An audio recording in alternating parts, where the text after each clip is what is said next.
पाकिस्तान का सबसे बड़ा प्रांत बलूचिस्तान, तकरीबन पाकिस्तान का 44% हिस्सा बलूचिस्तान के पास है। 1.5 करोड़ की आबादी रहती है और उस 1.5 करोड़ की आबादी में से लगभग 80% लोग गरीबी रेखा से नीचे जीवन यापन करते हैं।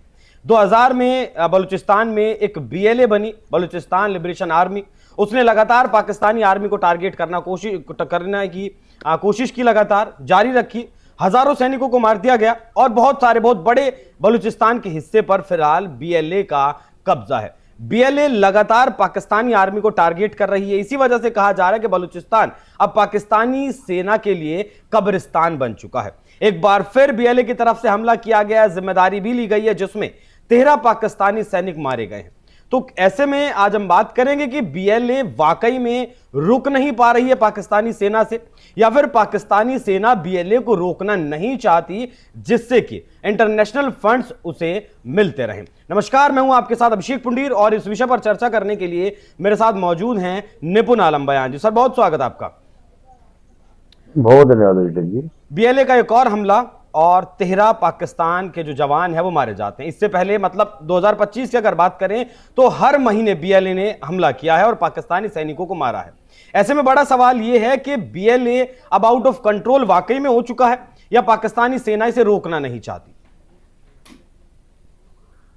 देखिए, बहुत सुंदर प्रश्न आपने किया और दोनों ही बातें यहाँ पर क्या है, जुड़ी हुई हैं।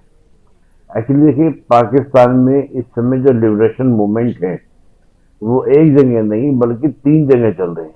बलूचिस्तान, खैबर पख्तूनख्वा और तीसरा आपका सिंध में भी शुरू हो गया है। और इसके अलावा अफगानिस्तान लगा नहीं। POK तो हमारा है। POK में क्या स्वतंत्रता, वो तो POK तो हमारा है।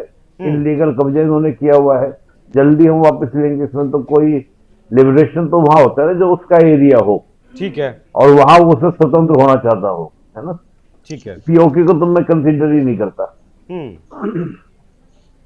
चलिए, तो यहाँ पे मैं कह रहा, तीसरा आपका देखें, अफगानिस्तान में तालिबान ने जिस प्रकार से दबाव बना रखा है कि लगातार तालिबान की ओर से चाहे इंफॉर्मेशन वॉरफेयर हो, चाहे आपका बॉर्डर पे तनाव हो, हर तरीके से पाकिस्तान के ऊपर पूरा दबाव है।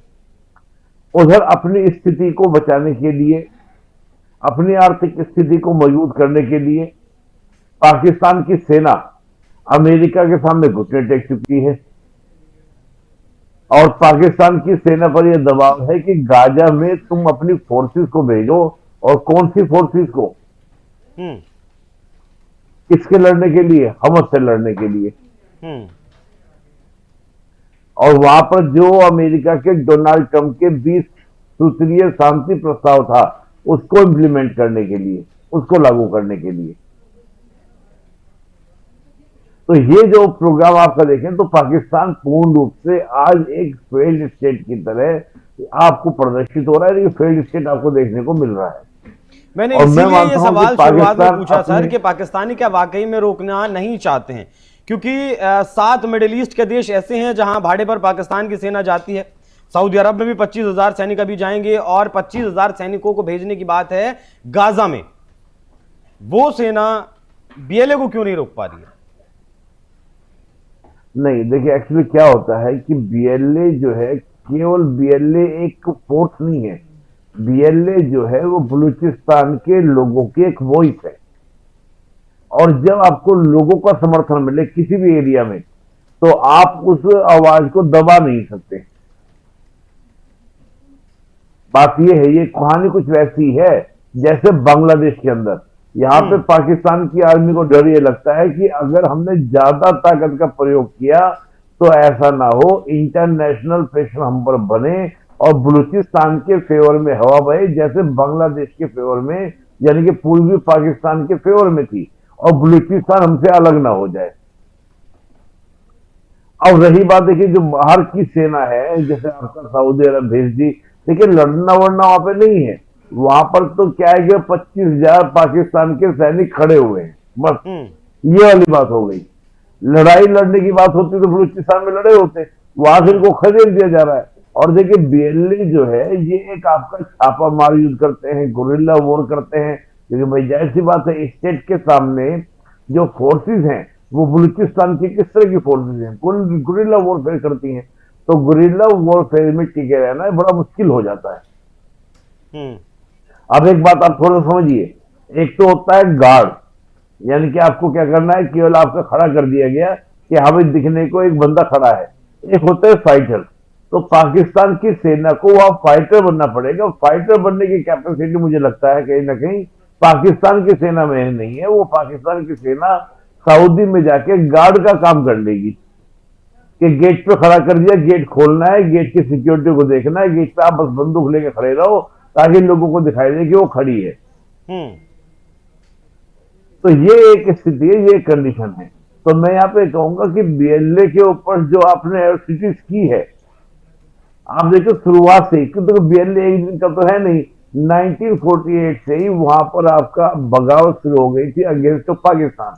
कोई आज की बात थोड़ी ना है।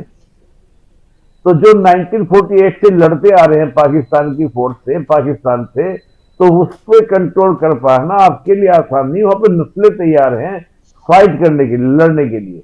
तो मुझे तो लगता है एक तो रीजन ये है कि पाकिस्तान की सेना के सामने किसी भी तरीके से बीएलए हो, बीएलएफ हो, वो झुकने वाले नहीं है। और दूसरा कारण आपने क्या कहा, सही बात है कि दृढ़ इच्छा शक्ति भी होनी चाहिए फाइट करने के लिए। अब वो दृढ़ इच्छा शक्ति या तो आपकी पॉलिटिकल विल पावर हो, पहली बात। दूसरा, या फिर आपका कोई पीछे मोटिव है, लालच है। पाकिस्तान में अगर इस प्रकार की फाइट चलती रहती है तो पाकिस्तान दो चीजें दिखाता है। एक तो पाकिस्तान ये कहता है कि मैं भी दहशतगर्दी से पीड़ित हूं, वो भारत के कोज को कमजोर करने का, वीक करने का प्रयास करता है। वो कहते हैं भारत कहां आतंकवाद से ग्रसित है, आतंकवाद से ग्रसित तो मैं हूं। देखो बलूचिस्तान में मेरे सैनिकों को मार दे रहे हैं, पख्तूनख्वा में मेरे सैनिकों को मार दे रहे हैं। तो वो अपने कोच को क्या करता है, मजबूत करने का प्रयास करता है, इस तरह के मूवमेंट को सरप्रेस न करके दबाकर, पहली बात।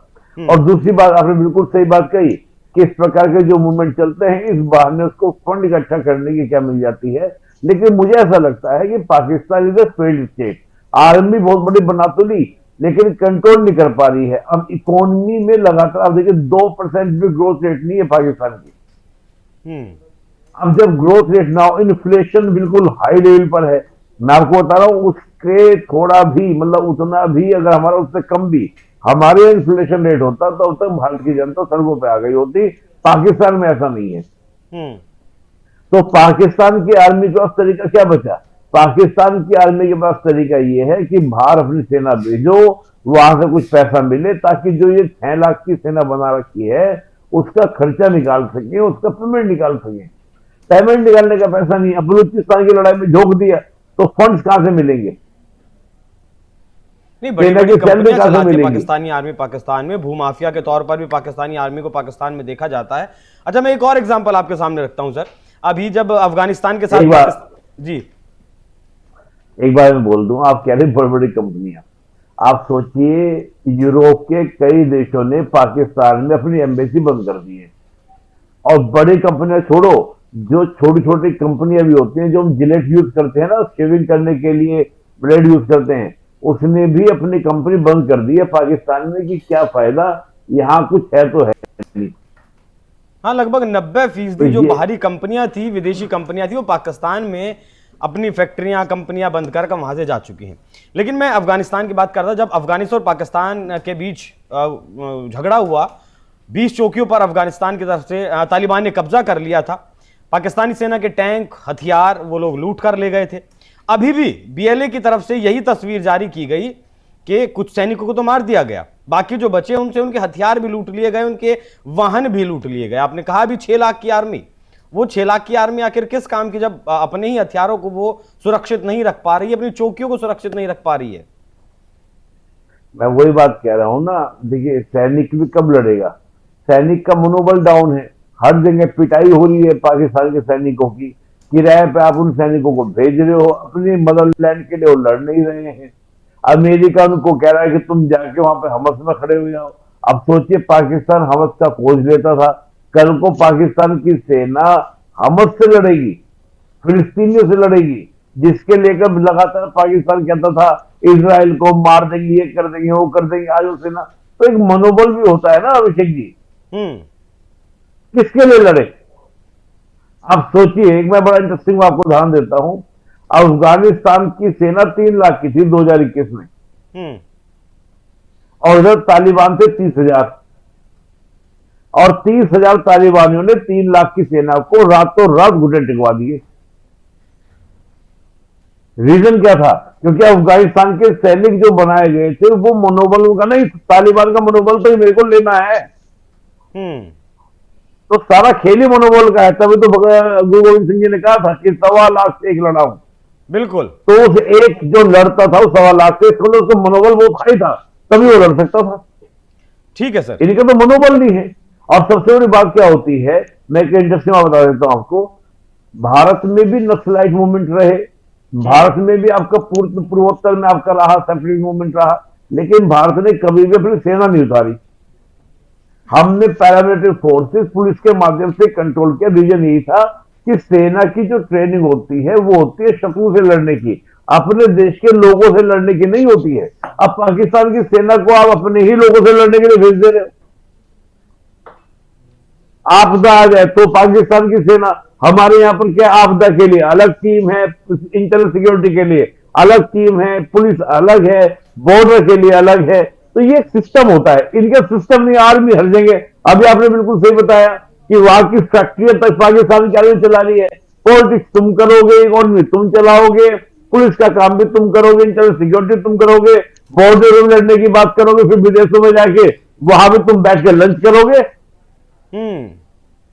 लगभग 24 से 25% जीडीपी पर पाकिस्तानी आर्मी का फिलहाल पाकिस्तान में कब्जा है। बाकी बलूचिस्तान की अगर बात करें तो आज की लड़ाई नहीं, 1948 से बलूचिस्तान अलग होने की मांग कर रहा है। उसका कहना है कि सांस्कृतिक तौर पर वो पाकिस्तान का हिस्सा नहीं है, लेकिन जिस तरीके से खनिज पदार्थ बलूचिस्तान में है और उनकी खुदाई की जाती है, विदेशों में बेचे जाते हैं, अभी अमेरिका से भी डील की गई उनकी रेयर अर्थ मिनरल्स की, उस वजह से पाकिस्तान किसी भी लिहाज से बलूचिस्तान को छोड़ना नहीं चाहता। लेकिन हां, बलूचिस्तान का जो विवाद है उसे लगातार जिंदा जरूर रखे हुए, जिससे कि अंतरराष्ट्रीय स्तर पर वो इस समस्या को दिखा सके कि वो भी आतंकवाद से पीड़ित है। बाकी निपुण सर, बहुत धन्यवाद आपका इस चर्चा में जुड़ने के लिए। बाकी दर्शकों, आप लोग इस विषय पर क्या सोचते हैं, कमेंट बॉक्स में अपनी राय जरूर बताइएगा। नमस्कार।